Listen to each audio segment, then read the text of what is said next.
What's going on, everybody? Welcome back to Comic Breakdown. And I really am excited about this one. I know a lot of you guys have been waiting. If you've been with me, this has been a long journey. We've been covering this comic since the very beginning. Through delays, through months and months of gaps in between issues, we're finally here. DC versus Vampires, World War V. This is the last battle for all of humanity. Vampires and humans alike gathering to fight against the forces of Omega, of Darkseid. Darkseid and the new gods, they're coming for what remains of humanity. And right now, what remains of humanity is at Swamp Thing's haven. This is like the last stronghold for all humans, but also vampires alike. And we have Cyborg, he's working on some kind of weapon. We don't really know what he's working on, but it's supposed to be something that's gonna help them in the fight to come. They know their days are limited. Hell, at this point, it might be just a matter of hours before Darkseid and his forces show up. With the first wave of parademons coming in, we're taken to nowhere. We pick up with our vampiric Robin. Now, we all thought that Damian died. We thought that he got staked and that was the end of him. And Constantine, he tells him, like, you are dead. This is heaven, and heaven is just the four of us.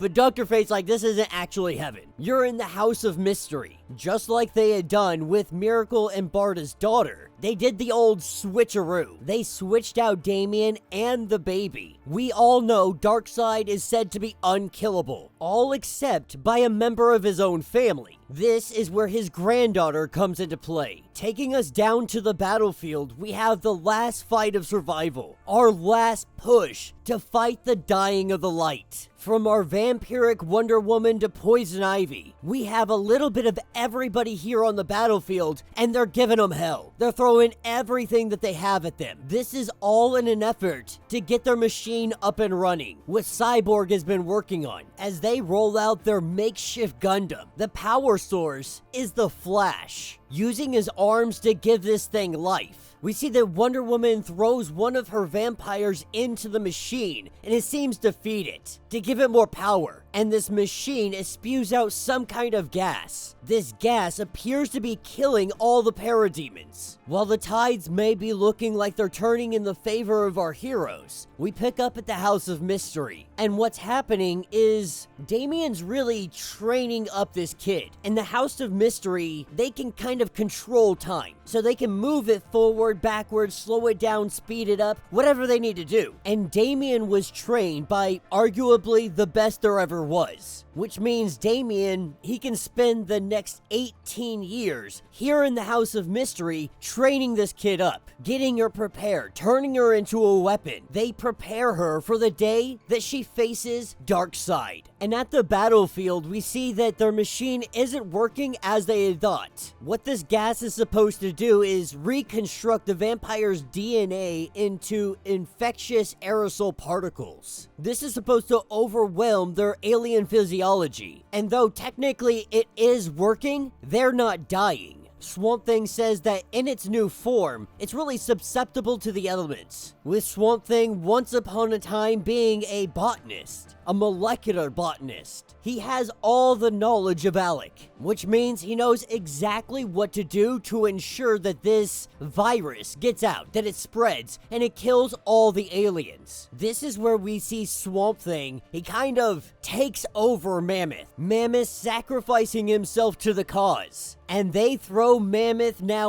and Swamp Thing together into the machine. This allows the cloud to be spread. Swamp Thing is what was needed. He was the carrier that allowed this virus to get into the lungs of all the aliens and kill them.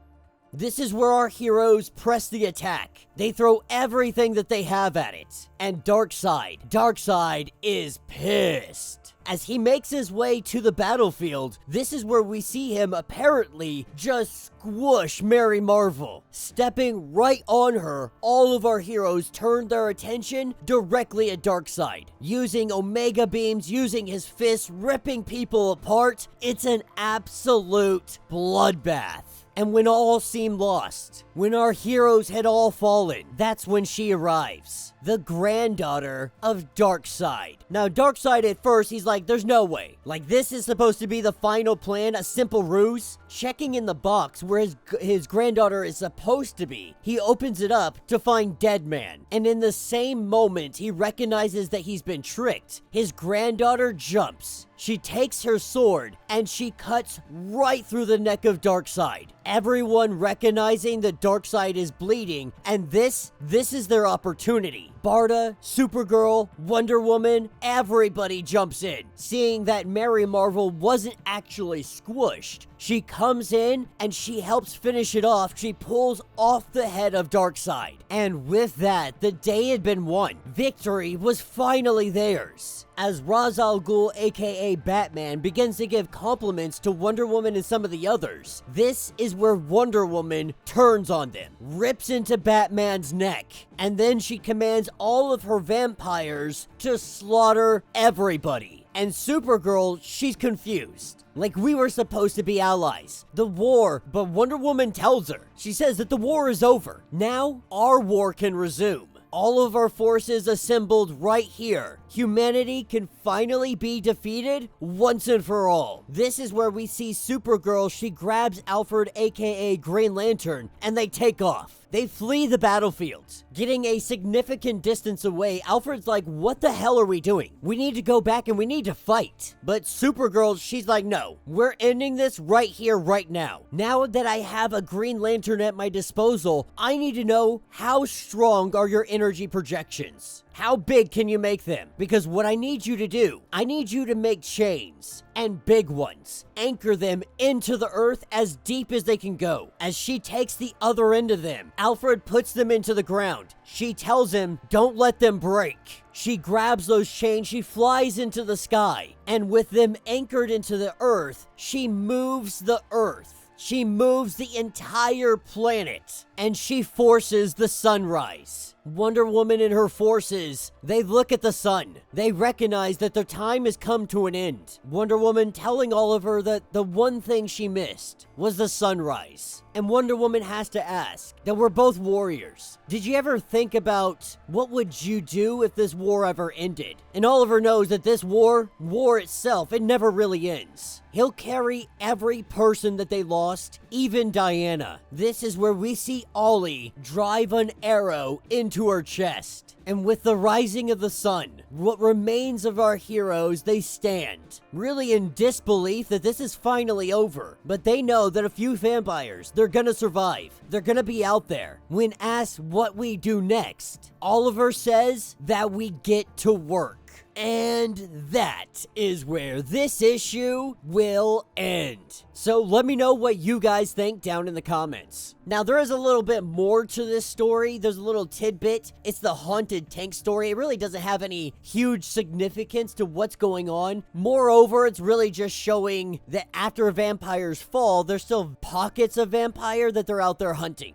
Which means that the door is open if they ever decide that they want to come back to DC versus Vampires, which I would argue, don't do it. And if you're gonna do it, make it a completely new, different story, because this one's been told. It's been drawn out, you've told it in its full entirety over what, the last 5 years you guys have been following this story with me? So I think this one's been told. Now, I'm not opposed to going back and telling some in-between stories. Definitely down for that. But again, like, we waited so long for this series to come to an end. Like, if you guys aren't gonna put the effort into ensuring that we can get at least monthly or bi-monthly, don't even do it. You know what I mean? Like, we waited so long, and they did this with Dark Knights. Dark Knights of Steel. And when you wait so long to release a comic, it really takes away from the impact of what that comic can do if you told the story more consistently.